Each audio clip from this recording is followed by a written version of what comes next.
조용한 기도 드리심으로 10월 11일 주일 나대배 하나님께 드립니다. 하나님은 영이시니 예배하는 자가 신령과 진정으로 예배할지니라.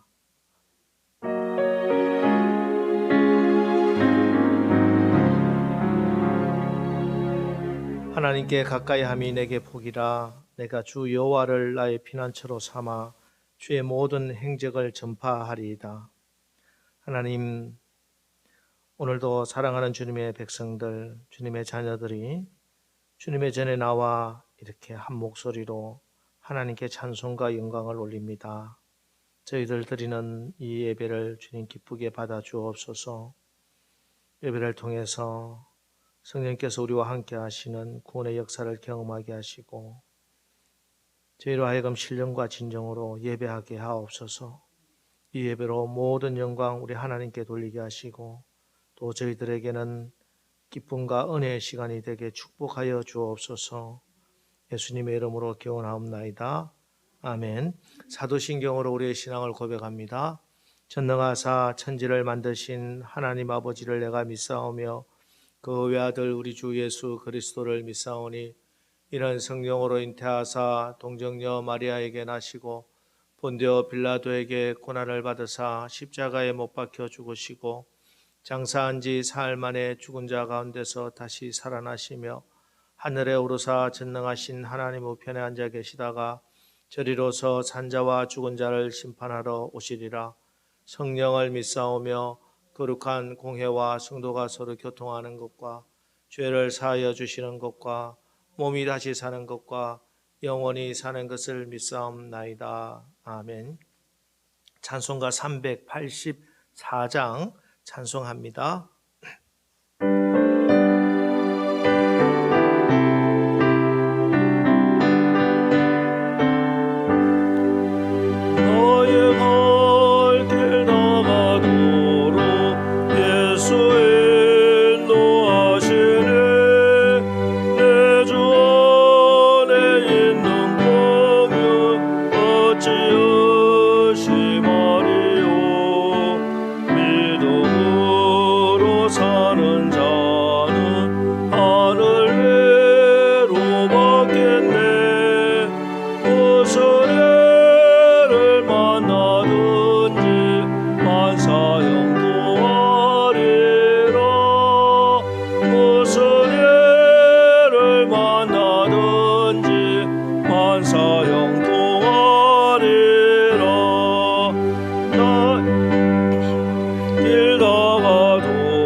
예배를 위해서 김필수 권사님 기도하시겠습니다.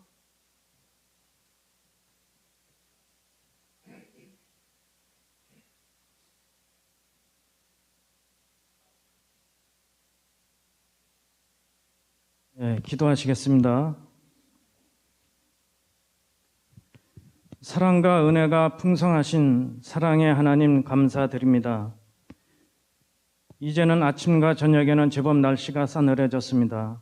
아버지 하나님, 우리가 코로나와 장마로 인하여 지쳐있는 우리의 삶을 결실의 계절인 가을을 맞아 다시 믿음을 정진하게 하시고 우리의 삶을 주님을 위해서, 이웃을 위해서 살아갈 수 있도록 은혜를 주시옵소서. 또한 우리가 주님을 위해서 말씀대로 기도하며 산다고 그랬지만은 그러지 못하고 나의 생각대로 살 때가 너무나 많습니다. 주님, 다시는 우리의 마음을 내려놓고 주님을 주인으로 섬기며 주님의 말씀대로 너희는 이 세상에서 빛과 소금의 역할을 하라고 말씀을 주셨지만은 우리가 실천하지 못하고 말씀대로 삶대로 살 때가 너무나 많습니다. 다시는 우리의 삶을 되돌아보며 말씀대로 살아가는 삶을 주시옵소서. 아버지 하나님, 이 나라 이 민족을 위해서 기도합니다. 유일하게 분단된 국가를 이루고 있는 이 민족을 국률이 여기사 남과 북이 속히 통일을 이루어 주시고 저 북녘 땅에도 주님의 말씀이 널리 전파되며 교회가 세워질 수 있도록 은혜를 주시옵소서. 또한 이 나라 이 민족 코로나로 인하여 여러 어려움을 보내고 있는 가운데 있는데 주여 하루빨리 코로나가 종식되고 백신과 치료제가 개발되어서 다시 예전 모습으로 돌아갈 수 있도록 은혜를 주시옵소서. 또한 이정자들은 국민을 위한 정치를 하게 하시고 당리당략을 벗어나 국민이 안전하고 편안하게 살 수 있도록 은혜를 주시옵소서. 아버지 하나님, 교회를 위해서 기도합니다.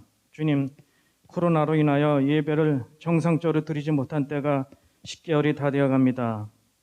교회를 오고 싶어도 코로나로 인하여 우리 성도님들이 교회를 오지 못하고 집에서 드리는 가운데 있는데 주님의 긍휼을 원합니다. 하루빨리 모든 성도가 교회에 모여서 예배를 드리기를 원합니다. 주님 허락하여 주시옵소서. 또한 주님 교회에서 이웃의 어려운 분들을 찾아내어 주님의 사랑을 실천하고 복음을 증거할 수 있도록 은혜를 주시고 이 죽전 지역에서 믿지 않는 영혼을 전대해서 주님 앞으로 인도하게 하옵소서. 말씀을 증거하실 목사님을 위해서 기도합니다. 목사님, 교회 성도들을 위해서 아침과 밤마다 기도하시는 목사님 항상 건강으로 지켜주시고 영적으로도 늘 충만케 하시며 오늘 말씀을 증거하실 때 저희들의 꼭 필요한 말씀이 되게 하여 주시고 이 말씀을 받아 우리가 승리할 수 있도록 은혜를 주시옵소서. 이 시간은 또한 교회를 위해서 여러 모양으로 수고하시는 손길이에 하나님의 축복을 허락하여 주시옵소서. 이 시간은 예배드리는 처음 시간이오니 마치는 시간까지 주님이 인도하여 주시옵소서. 예수님의 이름으로 기도드립니다. 아멘.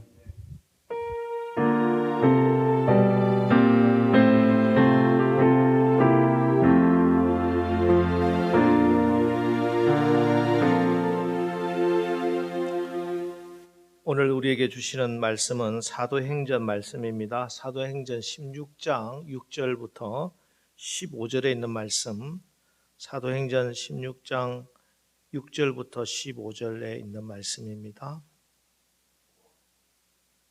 한 절씩 읽도록 합니다. 제가 먼저 읽습니다.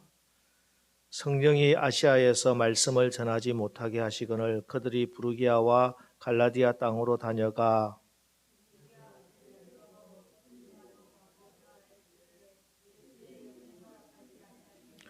무시아를 지나 드로아로 내려갔는데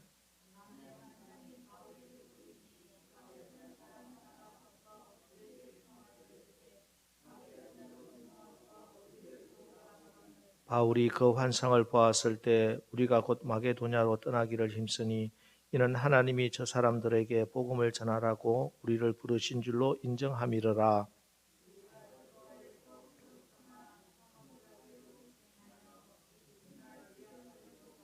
거기서 빌립보에 이르니 이는 마게도냐 지방의 첫 성이요 또 로마의 식민지라. 이 성에서 수일을 유하다가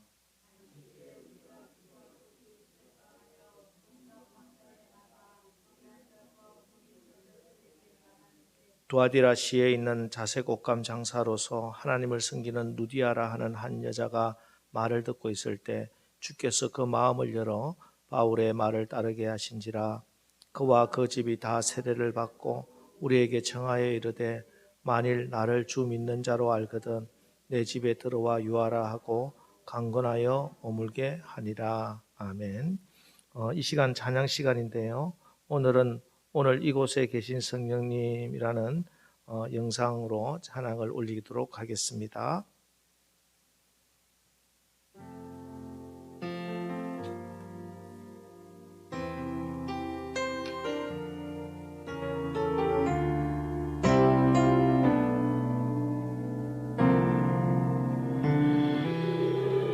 오늘 이곳에 계신 성령님 우리에게 말씀하시고 우릴 가르치소서.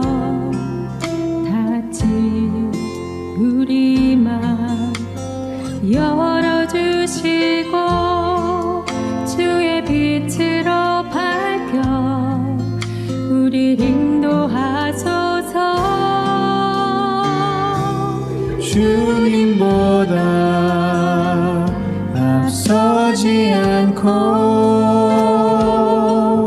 겸손하게 주님의 말씀 기다리니 주님 손에 우릴 드립니다. 사랑으로 인도하소서.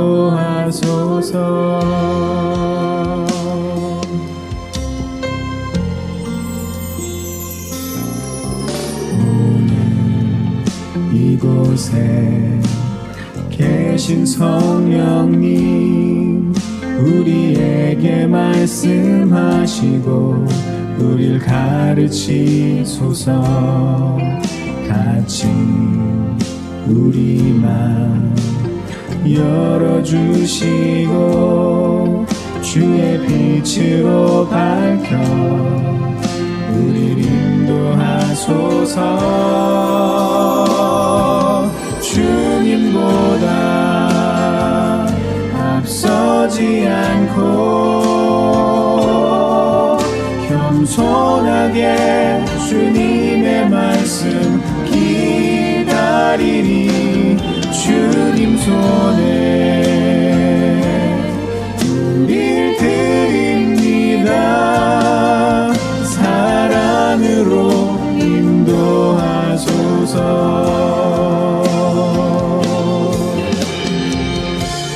창조하신 모습 떠난 우리를 예수님과 함께 빚으소서.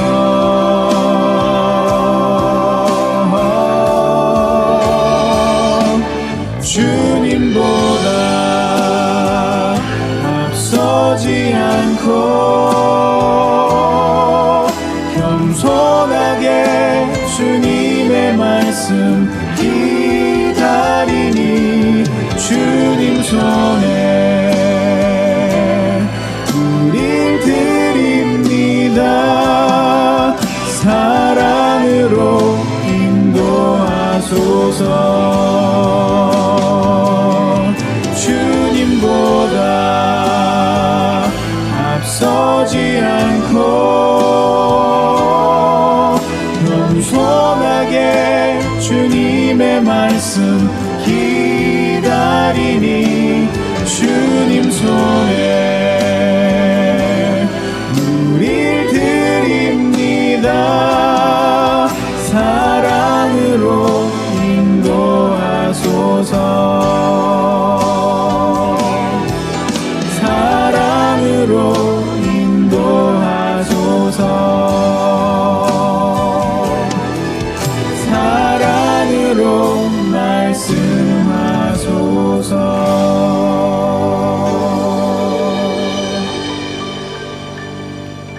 아멘. 주님께서 우리 주일 예배 시간에 사도신경 신앙의 고백의 말씀으로 우리의 믿음을 확인하고 있습니다. 오늘은 성령을 믿사오며 이 고백을 가지고 우리가 믿는 성령님에 대해서 우리가 은혜를 나누도록 하겠습니다. 한국 교회처럼 성령론에 대해서 많은 얘기를 하는 것도 흔치 않지만 또한 성령론만큼 많은 혼란을 주는 것도 흔치 않습니다. 성령 하나님을 믿는다고 말은 하면서 보수적인 교단 또 교회들에 있어서 일부는 성령님의 나타나심을 믿지 않거나 혹은 성령의 사역을 제한하는 그런 교회도 있고요. 반면에 또 어떤 교회들은 성령을 받는 것을 마치 무슨 귀신 들린 점쟁이처럼 막 날뛰어야 어떤 신비한 그런 현상이 나타나야 성령께서 역사하셨다, 그렇게 오해하는 교회들도 있습니다. 우리가 성령에 대해서 가장 먼저 알아야 하는 사실은 우리 성령님이 하나님이시다 하는 그 사실입니다. 성령님은 하나님 예수님과 동등하신 하나님이시고 일치하시는 분이십니다. 그렇기 때문에 성령은 하나님만 가지시는 모든 속성을 다 가지고 계십니다. 영원하시고 편재, 모든 곳에 다 두루 계십니다. 전지하십니다. 모든 것을 다 알고 계십니다. 거룩하시고 진리이시고 선하신 분이십니다.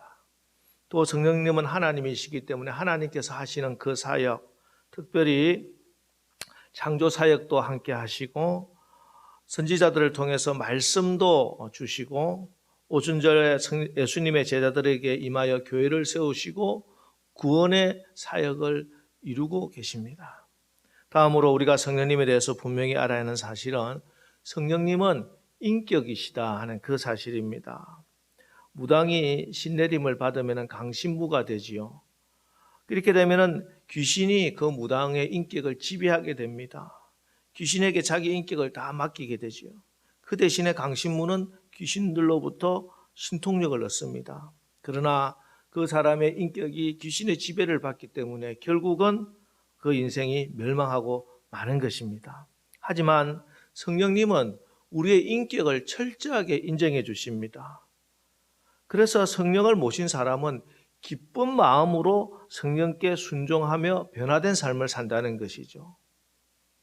예를 들면 이런 것입니다. 링컨 대통령이 노예 해방 전에 노예시장을 하루 방문했습니다. 그런데 작은 소녀가 노예로 팔려 나왔어요. 가여운 마음에 그 소녀를 샀습니다. 사고 그 소녀에게 이제 너는 네가 하고 싶은 대로 하고 자유롭게 살거라. 이제는 너는 해방이다. 이렇게 이야기를 해줍니다. 그러자 이 아이가 그럼 이제부터 제가 하고 싶은 거 제가 마음껏 해도 되나요? 그럼 그렇지. 제가 보고 싶은 거 마음껏 봐도 되나요? 그럼 내가 가고 싶은 것 어디로 가도 되나요? 그럼 그래 너 마음대로 하거라. 그러니까 이 흑인 소녀가 링컨에게 무릎을 꿇고 그럼 대통령 링컨님 그럼 이제부터 저는 당신께 나의 모든 삶을 드리고 당신을 섬기면서 그렇게 기쁘게 살겠습니다. 이렇게 고백했다는 것입니다. 우리가 성령의 지배를 받는다, 성령의 감동을 입는다 하는 것은 한 인격이 이처럼 그리스도의 십자가의 은혜에 사랑을 깨닫게 되고 그 인생 가운데 주님을 나의 주인으로 모시고 매 순간 기쁜 마음으로 하나님을 섬기며 하나님의 뜻에 순종하며 살아가는 것입니다. 이것이 새로운 피조물이 되는 것이고 이것이 변화된 삶이고 이것이 거듭난 삶이다. 이렇게 이야기합니다. 여러분, 성령님은 하나님이십니다. 성령님은 인격이십니다. 이 성령께 신령과 진정으로 예배드리고 그분을 인격적으로 모시고 보혜사로 모셔서 여러분 모두의 삶이 신앙생활이 더욱 맑고 열정적이고 순결하고 능력 있는 그런 삶이 되시기를 예수님의 이름으로 축복합니다. 우리의 신앙이라고 하는 것은 내가 계획하고 내가 주도권을 가지고 살아가는데 하나님이 나를 도와주시는 것, 이것이 아닙니다.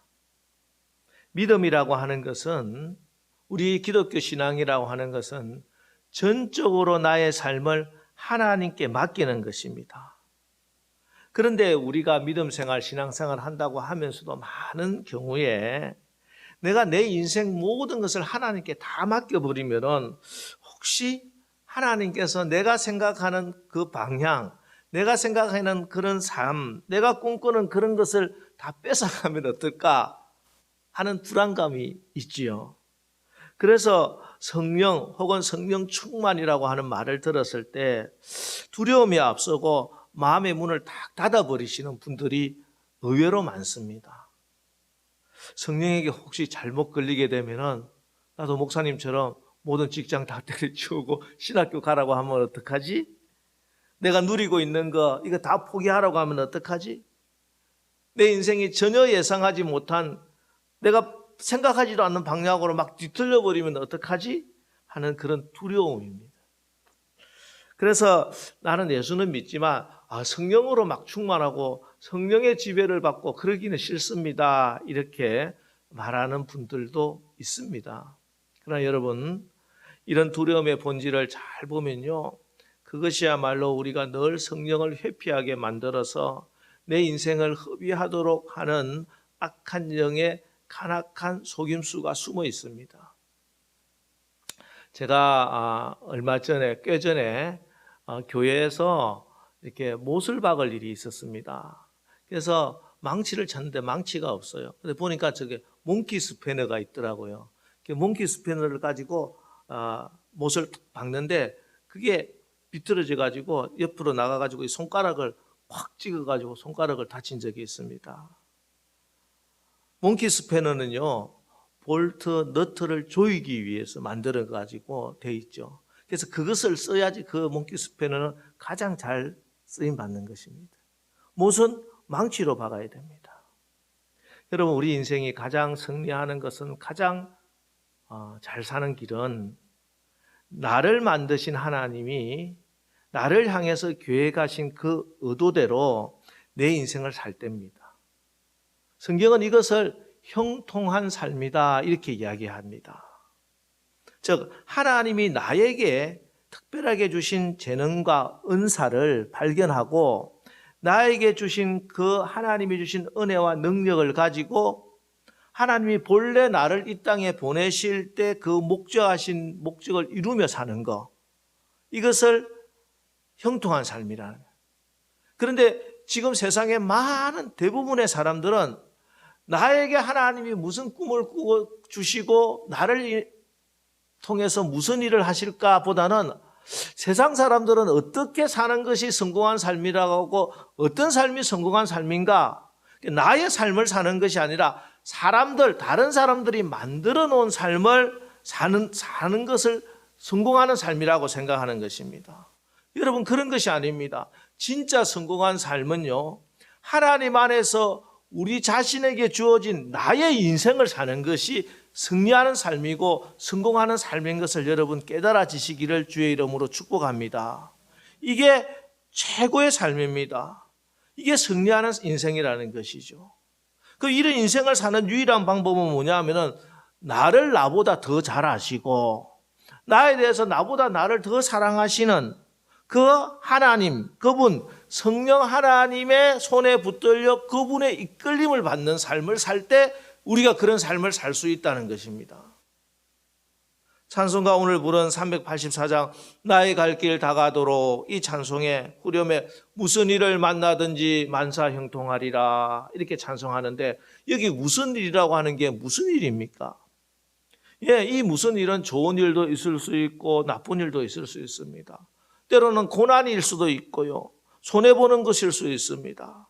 억울한 것일 수도 있습니다. 그런데 그 무슨 일을 만나든지 만사가 다 형통하게 되더라는 것입니다. 구약에 보면은 요셉이라고 하는 사람이 나옵니다. 형들에게 배반을 당하고 애굽의 종으로 팔려가고 있습니다. 이 장면을 창세기 39장 1절은 요셉이 이끌려 애굽에 내려가매 이렇게 기록하고 있는데, 이 이끌려라고 하는 이 단어, 마태복음 4장 1절에 예수님께서 금식을 마치신 후에 그때 예수께서 성령에게 이끌려 할 때 성령에게 이끌려 하는 말과 동일한 말입니다. 형에게 배신당하고 종으로 노예로 끌려가고 있는데 그 끌려감이 성령의 인도함을 받고 있다는 것입니다. 그랬더니 2절에 계속되는 말씀이 그가 형통한 자가 되어 이렇게 나오고 있습니다. 노예가 되어서 애굽의 종으로 팔려가고 있는데 그래도 그것이 성령의 인도함을 받고 있으니까 그가 형통한 자라는 것이에요. 그 이후의 이야기는 우리가 잘 알고 있습니다. 보디발의 가정총무가 되어서 잘 사는가 싶더니 누명을 받아서 옥에 갇히고, 꿈을 해몽해주고 풀려나는가 싶었더니 술 맡은 가련자는 그 약속을 잊어버리고, 그럼에도 불구하고 그는 형통한 자이기 때문에 꿈을 버리지 않고 마침내 애굽의 총리가 되고 7년 풍년 흉년을 잘 치리하고 그의 아버지와 형과 동생들을 다 애굽으로 불러들이고 출애굽의 준비를 하게 한단 말이에요. 그래서 형통이라고 하는 말은 고난도 없고 어려움도 없다는 말이 아닙니다. 내 인생이 꽃길만 펼쳐진다는 그런 말이 아니에요. 고난이 오고 어려움이 있고 종으로 끌려가고 억울한 일을 당하고 은혜를 모르는 배은망덕한 그런 사람을 만난다 하더라도 그 가운데서도 절망하지 않고 좌절하지 않고 오히려 그것을 디딤돌로 삼고 파도를 타고 능력과 지혜를 발휘하며 계속 승리하며 산다는 것입니다. 이것이 형통입니다. 육상 경기 중에 허들 경기가 있죠. 허들 경기. 예, 마귀는 끊임없이 우리의 앞길을 막습니다. 고난도 주고 시련도 주고 유혹도 주면서 계속 우리의 앞길을 막습니다. 그러나 형통한 자는 그 허들에 걸려 넘어지는 자가 아니고 그 허들을 뛰어 넘어가는 사람이에요. 성령이 앞서서 나를 인도해 주십니다. 나에게 힘을 주십니다. 세상은 방해를 하고 마귀는 우리를 공격하지만 그 방해물을 디딤돌 삼고 징검다리 삼아서 한 걸음 더 도약해 나가는 것. 그렇습니다. 여러분, 성령의 인도함을 받으면 여러분 절대 우리는 고난 때문에 망하지 않습니다.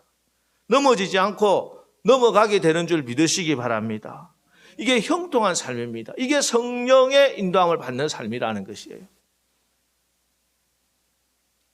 오늘 우리가 읽은 사도행전 말씀은 기독교 선교에 있어서 획기적인 분기점이 되는 사건입니다. 갈릴리와 예루살렘을 중심으로 예수의 복음이 전파되고 교회들이 세워지다가 이 사건을 계기로 아시아를 넘어 유럽으로 전 세계로 복음이 전파되는 선교의 시발점이 되는 사건입니다. 첫 번째 전도 여행에서 소아시아 지금 터키 지역을 전도하고 바울은 이제 두 번째 선교 계획을 세우는데 북쪽의 아시아 지역을 찾아가서 전도를 하려고 합니다. 그런데 그 길이 자꾸 막히는 거예요. 그도 길이 막혔을 때 우리도 이건 분명히 나쁜 뜻이 아닙니다. 하나님이 기뻐하시는 것이죠. 전도하고 선교하는 일이니까. 그런데 역경이 계속 생깁니다. 이때 이 계획을 원래대로 밀어붙여야 하는지 아니면 이게 다른 하나님의 뜻이 있는지 기도해야 되겠지요. 바울이 기도했습니다. 하루 이틀 계속 기도하는 가운데 어느 날 환상이 보입니다. 마게도니아 사람이 하나가 바울 앞에 서서 마게도니아로 건너와서 우리를 도와주십시오. 이런 환상을 봅니다. 그러자 바울은 이게 하나님의 성령의 뜻이구나 하는 것을 깨닫게 됩니다.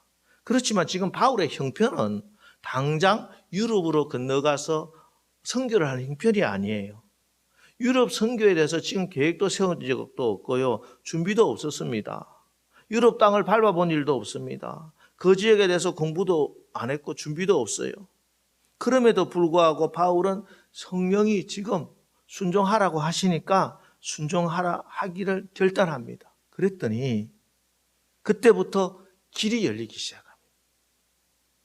여기서 우리는 목적과 방향이 충돌할 때 있다 하는 것을 깨달아야 됩니다. 우리가 상식적으로 또 이성적으로 또 영적으로도 아무리 옳은 목적이라 하더라도 그것이 다 옳은 방향이 아닐 수 있다는 것을 깨달아야 합니다. 바울이 소아시아에서 복음을 전하는 것이 잘못된 일입니까? 잘못된 목적입니까? 아니지요. 그러나 이것이 성령이 가라고 하는 방향은 지금 아니라는 것입니다. 우리가 신앙생활 하면서 아무리 옳은 목적이라고 하더라도 우리 각자에게 그때그때 주시는 성령의 인도한 방향이 있습니다. 이것을 우리에게 주시는 사명이다 이렇게 이야기하죠. 궁극적인 큰 사명은 동일합니다. 그러나 각 개인에게 또 각 가정에 또 각 교회에 주시는 방향들은 다를 수 있다는 것입니다. 하나님이 바울을 택하신 이유는 이방 선교를 위해서 하나님이 바울을 택했습니다. 유럽을 지나 저 로마까지 끝까지 하나님의 복음을 전하는 것. 그럼 바울도 알고 있었어요. 끊임없이 그 이야기를 하잖아요. 그런데 바울은 그 마음에 그 동족을 사랑하는 마음이 특심했어요. 그래서 사실은 바울이 여러 가지 선교를 하면서 어려움을 당하는 곳곳에 보면은 그곳에 다 유대인들이 관련되어 있습니다. 물론 하나님께서 유대인들을 미워하는 거 아니에요. 유대인들을 더 사랑할 수도 있습니다. 그래서 베드로도 야고보도 하나님께서 유대인들에게 복음을 전하게 하신 것이죠. 그러나 바울에 있어서는, 바울의 방향에 있어서는 하나님의 성령은 바울을 유럽으로, 이방 선교로 바울을 이끌고 계시다는 것입니다. 아무리 옳은 목적이라 하더라도 성령이 인도하는 방향을 거스르면 나갈 수가 없습니다. 갈 때마다 역풍이 분다는 것이죠. 자, 그러던 중에 바울이 환상을 통해서 성령께서 지금 나에게 부는 바람이, 방향이 이런 것이구나 하는 것을 알아차립니다. 그래서 성령이 부는 바람 쪽으로, 마게도냐로, 유럽 쪽으로 방향을 틀으니까 진로가 활짝 열리는 것이에요. 유럽의 관문이라고 하는 빌립보에 가서 기도로 준비하고 안식일이 되어서 성문밖 강가로 나갑니다. 그런데 그곳에 누가 준비되었냐 하면 루디아라고 하는 한 여인이 기도를 하러 나왔어요. 바울이 복음을 전하는데 이 루디아가 그 복음을 자세히 듣고 있습니다. 루디아는 자색 옷감 장사를 하는 여성 사업가입니다. 큰 무역업을 하는 부자입니다.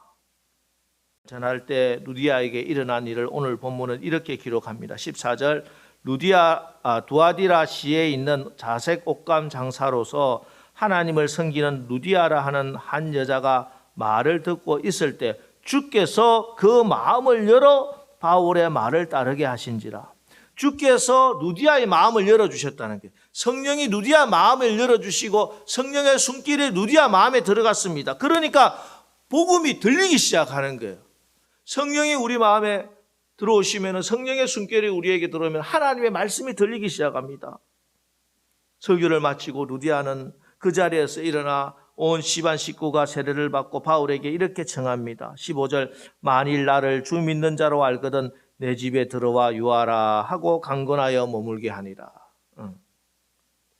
잘 알려진 것처럼 이후 루디아는 바울 유럽 선교의 든든한 후원자가 됩니다. 수완 좋은 여성 사업가, 돈 많이 버는 여성 사업가로 기억될 뻔했던 한 여인, 물론 우리에게는 기억도 되지 않을 사람이지만, 그러나 그에게 성령이 임하시자 루디아는 지금까지 만세 모든 그리스도인 천국 백성들의 입에서 바울에게 든든한 후원자 루디아. 전에 섬기던 교회 목사님은 나중에 천국 가서 꼭 만나고 싶은 사람 중에 하나가 루디아라고, 브리스길라 아굴라 부부하고 루디아, 얼마나 주의 종을 잘 섬겼는지 그분을 만나고 싶다고 그런 고백을 했습니다. 그냥 돈 몇 푼 잘 벌어서 이름 없이 사라질 한 인생이 모든 그리스도인들에게 천국에서 영광 받는 그 이름으로 그 하나님의 영광을 받게 됐다는 것이, 이게 성령의 역사입니다. 감리교 장시자 존 어셀리 회심 사건 1738년 5월 24일 오후 8시 45분 런던의 작은 골목에 있었던 일입니다. 그날 일기가 이렇게 적혀 있습니다. 그날 저녁 나는 원치 않았는데 올드스게이트 거리에 있는 어느 집회에 참석하게 되었다. 그곳에서 어떤 사람이 루터의 로마서 주석 서문을 읽고 있었다. 9시 15분 전 루터가 하나님께서 그리스도에 대한 믿음을 통해 우리 마음을 일으키는 변화에 대해 설명하는 대목에서 나는 이상하게 마음이 따뜻해지는 것을 느꼈다. 그 순간 내가 구원을 위해 그리스도를 오직 그리스도만 의지하게 되었음을 깨달았다. 그리스도께서 나의 죄 심지어 나의 죄까지도 씻어주셨고 죄의 법과 죽음에서 구원해 주셨다는 확신이 생겼다. 자, 여러분, 지금 웨슬리가 이 로마서의 말씀을, 로마서의 주석을 처음 들었을까요? 생전 처음, 야, 성경에 이런 말씀이 있었네? 야, 이렇게 놀라운 해석을 하는구나. 이렇게 감동했나요? 신학자고, 목사고, 선교사고, 그 웨슬리가 로마서 그 뜻을 몰랐다가 루터가 해석하는 그 대단한 주석이 웨슬리 목사의 심령을 쪼갰습니까? 아닙니다. 태어나자마자 어머니 수잔나에게 아버지 사무엘 웨슬리 목사님의 설교를 통해서, 그리고 자기가 설교 준비를 하면서 수없이 읽고 또 묵상하고 듣고 설교하던 그 말씀인데, 그 똑같은 말씀인데 1738년 5월 24일 그날 그 시간에 웨슬리에게 성령이 역사하신 거예요. 성령이 역사하니까 그 마음에 그 말씀이 하나님의 불로 그 마음에 임한 거예요. 그 당시 웨슬리 목사는 누가 봐도 실패한 목회자, 선교사였습니다. 옥스퍼드 대학의 교수직을 버리고 주님께서 기뻐하실 거라고 생각하고 아메리카에 가서 미국 조지아 선교를 갔는데 그곳에서 철저하게 실패하고 돌아와 지독한 배신감과 절망감에 사로잡혀 있었어요. 이 일이 있기 1년 넉 달 전에 1738년 1월 24일자 일기를 제가 읽어드립니다. 나는 겉으로 보기에는 믿음이 좋은 사람으로 보일지도 모르겠다. 아무 위험이 없을 때는 복음도 잘 전하고 괜찮은 믿음의 소유자로 보일 수도 있겠다. 그런데 죽음의 두려움에 직면해서는 불안과 공포에 휩싸여 떨며 죽는 것도 내게 유익함이라는 고백을 감히 하지 못한다. 목사가, 선교사가 구원의 확신이 없어요. 얼마나 괴롭겠습니까? 목회자 가문에서 태어나서 최고 명문 옥스퍼드 대학을 나오고 옥스퍼드 대학의 교수고 목사고 신학자인데, 그런데 내가 구원받았다는 확신도 없는, 정말 형편없는 마른 뼈 같은 그런 소망 없는 한 영혼이었다는 것이. 그런데 그 영혼에 하나님의 성령이 임하사 하나님의 말씀이 들어가게 되고 성령의 불을 받게 되니 그 이후에 웨슬리는 감리교를 세우고, 그리고 세계가 나의 교구다 끊임없이 복음을 전파하며 마지막 죽을 때 오늘 바로 고백한 우리 찬양 부른 찬양대로 지금까지 내 인생 예수님이 인도하셨습니다. 기쁜 마음으로 하나님의 품에 안기더라는 것입니다. 여러분, 성령의 바람은 웨슬리 목사님에게만 또 바울에게만 불지 않습니다. 저와 여러분에게도 지금 다 성령의 바람이 불고 있습니다. 마치 이 세상에 밖에 나가면은 바람이 없는 곳이 하나도 없듯이 지금 온 세상은 성령으로 충만하게 성령의 바람이 불고 있습니다. 문제는 우리가 그 성령의 바람을 인정하지 않고 내 자신을 성령의 바람에 맡기려고 하지 않는 데 있다는 것입니다. 사람들은 심지어 예수 믿는 사람이라 하더라도 성령의 이끌림을 받고 살기보다는 내가 계획한 대로 내 일을 추진하고 싶어 합니다. 성령께서 원하시는 일을 하기보다는 내가 하고 싶은 그 일을 하려고 한다는 것이에요. 그래서 하나님의 능력이 나타나지 않는 거예요. 성령을 의지하고 사는 건 마치 돛담배를 타고 항해하는 것과 같습니다. 돛담배는요, 바람을 이용해서 항해를 하지요. 바람이 너무 강하면은 돛을 잠깐 내리면은 바람이 조절할 수 있고, 바람이 아예 없으면 노를 저어가면서 바람이 불기를 기다립니다. 그렇기 때문에 돛담배로 항해를 하려고 하면은 바람에 예민해야 됩니다. 바람의 방향을 잘 알아야 되고 바람의 성격을 잘 알아야 됩니다. 우리가 성령을 의지하며 산다는 것이 바로 이와 같습니다. 우리가 성령을 조종할 수는 없죠. 바람을 우리가 일으킬 수는 없습니다. 아무리 바람에 익숙한 뱃사람이라 하더라도 바람을 조종할 수는 없어요.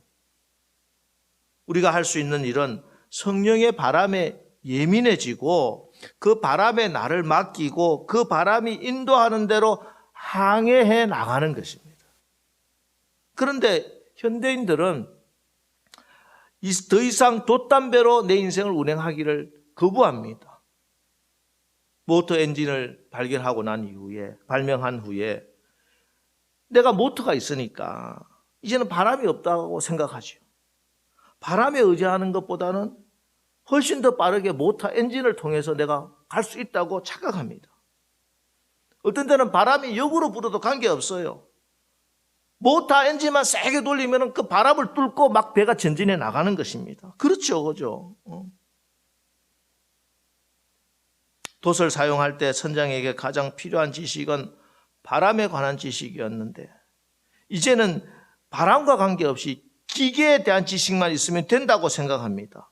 그러면 내가 가고 싶은 건 내 마음대로 가장 빨리 갈 수 있다고 생각하고 있다는 것이에요. 심지어 교회도 그렇습니다. 자기 엉덩이에 모터 하나씩 달고 내 가고 싶은 대로 막 한다는 것이에요. 보트를 탄 사람은 바람에 신경을 쓰지 않듯이 성령에 신경을 쓰지 않습니다. 내가 가진 능력으로, 내가 가지고 있는 재력으로, 내가 가고 싶은 것, 내가 원하는 속도로 다 갈 수 있다고 생각하고, 교회도 세상도 다 미친 듯이 자기가 세우는 그 목적을 향해서 막 달려가고 있습니다. 오늘날 우리가 사는 세상, 우리 교회들의 모습, 이 모습 아닙니까? 그래서 하나님께서 코로나 팬데믹이라고 하는 강한 역풍으로 경고하고 계신 것이 아닐런지요. 여러분, 우리부터 이 착각에서 벗어나기를 원합니다. 여러분, 이것은 거대한 사단의 계략이고 속임수입니다. 여러분, 우리의 인생의 주인은, 우리 교회의 주인은, 역사의 주인은 사람도 아니요, 과학도 아니요, 돈도 아닙니다. 온 우주를 창조하시고 지금도 역사를 주관하시고 다스리시는 분은 우리 하나님이십니다. 하나님이 원하시는 그 방향으로 가야 돼요.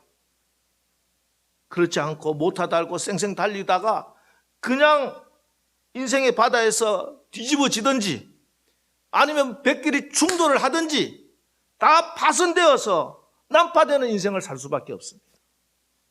이것은 역사가 증명하고 있습니다. 그렇게 과학 되면은 새로운 신천지가 생기고 유토피아가 탄생할 것처럼 생각하지만 그 막강한 돈과 권력과 자본과 과학의 힘으로 상상하지도 못한 질병들을 만들어내고 온 인류가 망하게 생겼습니다. 이후로 또 어떤 일이 생기지? 지금의 상상하지도 못한 그런 일들이 얼마든지 생길 수 있다는 거죠. 하나님의 섭리를 거스리고 하나님의 바람을 거스리고 사는 세상이 망하듯이 우리 각자의 인생도 마찬가지입니다. 우리가 유일하게 행복하게 정말 기쁘게 감사하게 최고로 살 수 있는 유일한 길은 하나님의 성령의 이끌림을 받고 성령의 바람을 잘 예민하게 받고 성령의 바람대로 내 인생을 순항해 운행해 또 항해해 나가는 것입니다. 그런데 아이러니한 것은 성령의 바람을 맡기고 항해하는 것이 우리에게는 표류하는 것처럼 보인다는 것이에요. 왜? 내 자신의 방법으로 내가 원하는 대로 내가 가고 싶은 곳으로 다니던 버릇 때문입니다. 그러나 그렇게 생각하고 평생을 살고 돌아보면은 자기 한평생이 표류하고 난파되었다는 것을 깨닫고 그를 끌 하면서 후회하고 그 인생을 마치게 됩니다. 반면에 성령의 바람에 예민하게 반응하면서 그 성령의 이끌림을 따라 평생을 살고 나면 오늘 우리가 부른 찬양처럼 성령 감화 받은 영혼 하늘나라 갈 때 영영 부를 나의 찬송 예수 인도하셨네 하고 감사하면서 하나님께 영광을 돌리는 인생을 살게 될 줄 믿습니다. 나는 성령을 믿습니다. 이 고백이 저와 여러분의 진실된 고백이 되기를 바랍니다. 그래서 우리 인생이 모터 인생 타고 막 달리다 질주하다가 뒤집어지고 부딪히고 충돌하고 난파되는 인생이 아니라 성령의 바람을 따라 성령의 인도하심을 따라 살아 우리 인생이 마치는 그날 우리 모두의 입에서 후회와 탄식이 아닌 기쁨과 찬양과 감사가 넘치는 인생이 되어지시기를 주의 이름으로 축원합니다. 기도하겠습니다. 하나님, 우리 교회와 우리 모든 성도들이 성령을 믿습니다. 하나님, 이 고백이 진실된 믿음의 고백이 되게 하옵소서. 주님, 저희들 성령 충만함을 받기를 원합니다. 성령의 인도함을 받기를 원합니다. 성령님을 인정하고 환영합니다. 성령에 순종하기를 원합니다. 성령께서 우리 교회와 저희 각자와 우리 가정에 충만하게 임하여 주옵소서. 우리 인생이 모터가 아니라 돛담배가 되어서 성령의 바람을 따라 살아가게 하옵소서. 그래서 결국에 하나님이 우리를 향하신 그 목적지에 잘 다다르고 또한 항해하는 동안에도 늘 하나님의 천군천사의 보호함을 받는 신비를 맛보게 하옵소서. 성령 충만함으로 하나님의 성령의 능력으로 우리 가정과 기업과 교회가 하나님의 영광을 보게 하옵소서. 예수님의 이름으로 축복하며 기도합니다.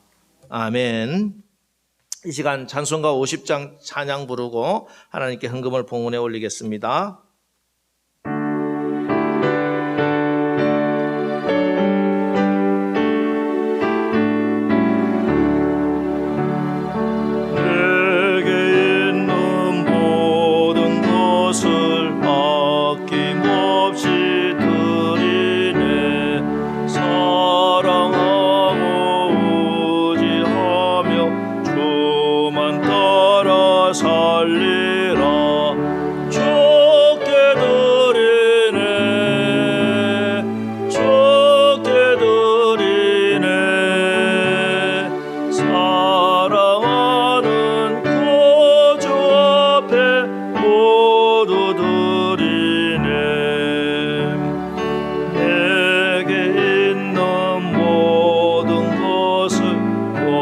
겸손하게 드리네. 세상 욕심 멀리하니 나를 받아 주소서. 적게 드리네, 적게 드리네. 사랑하는 구주 앞에 모두 드리네. 내게 있는 모든 것을 주를 위해 드리네.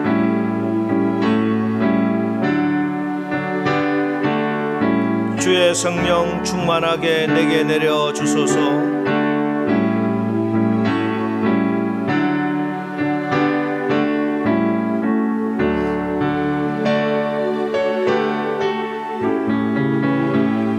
적게 드리네. 사랑하는 구주 앞에 모두 드리네.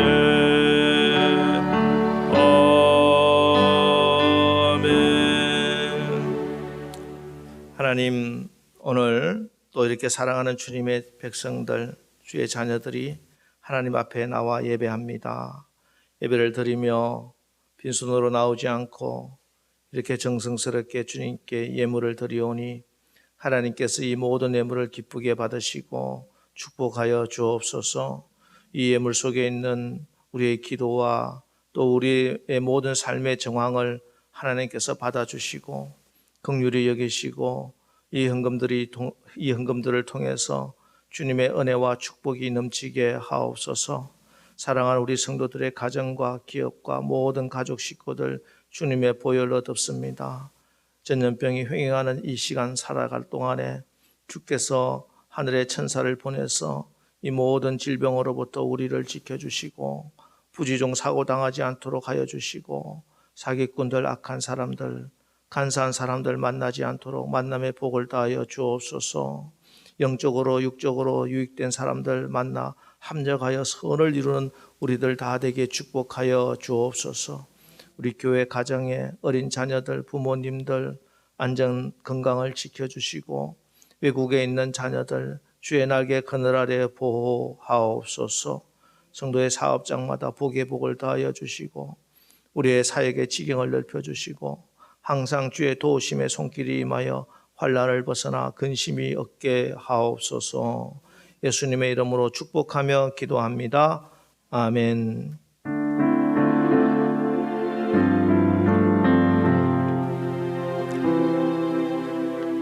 할렐루야. 여러분들 다 환영합니다. 주일 예배 1, 2부로 나눠 드리고 있습니다. 여러분들 시간에 사정에 맞춰서 나와서 예배를 드리면 되겠습니다. 모기 어려운 시간들 아마 오늘 뭐 또 발표가 있겠습니다만은 어쨌든지 우리 교회는 이제 앞으로 크게 변화될 건 없을 것 같아요. 환경이 나아지면은 1, 2부 나누어지는 이 자리를 하나님께서 귀한 또 분들로 채워주시기를 기도하고요. 이런 시간 동안에 더욱더 여러분 기도생활 또 성경을 읽고 있는 성경 통독 이 시간 예수님을 깊이 만나는 그런 복된 시간으로 좀 활용하면은 그런 기회가 되면은 더욱더 좋겠습니다. 여러분들 교회 옛날에 활동하던 것보다 더 중요한 게 주님과 개인적인 만남인 것 같습니다. 목사부터 시작해서 우리 남설교회 모든 성도님들 이 기간 동안에 특별히 개인적으로 하나님과의 깊은 교제가 있기를 바랍니다. 여러분들 혹시 교회 들어오다가 뭐가 변화됐다 느낀 분 혹시 있는지 모르겠는데 교회 앞에 화단을 한 1.3m 정도 이렇게 제거를 했습니다. 교회를 딱 막고 있던 그 부분을 제거를 했는데 우리 시의원께서 힘을 써주시고 또 공무원이 와서 금요일 날 와서 이렇게 했습니다. 여러분 하나님께서 우리 남설교회를 사랑하시는 줄 믿습니다. 이 교회가 여러분들의 복을 받고 하나님의 은혜를 누리는 통로가 될 줄 분명히 믿습니다. 여러분 교회를 위해서 늘 기도해 주시고 교회에 늘 관심을 가져주시기를 바랍니다. 여러분 방역지침 꼭 지켜주시고 이제 머지않아서 이제 백신도 나오고 예방약도 나올 겁니다. 치료제도 나올 겁니다. 하나님께서 은혜를 베풀어 주시기를 늘 기도하고 여러분들 어려운 시간 동안에도 더욱더 기도로 이 시간을 잘 지내기를 바랍니다. 나머지 사항은 주보를 참조하시고 제가 이제 오늘 축도를 드리고 여러분 오늘 예배를 마치겠습니다. 이제는 우리 예수님과 하나님과 성령님의 은혜와 사랑과 역사하심이 오늘도 성령을 믿는 믿음과 성령의 인도하심으로 세상을 이기고 승리하며 살기로 결단하는 사랑하는 우리 남설교회 또 우리 성도님들 그들의 가정, 자녀들, 직장, 사업장 또 우리 교회와 우리나라와 세계 열방의 모든 선교사님들 그 사역 위에 이제로부터 영원까지 함께 하옵시기를 간절히 축원하옵나이다. 아멘.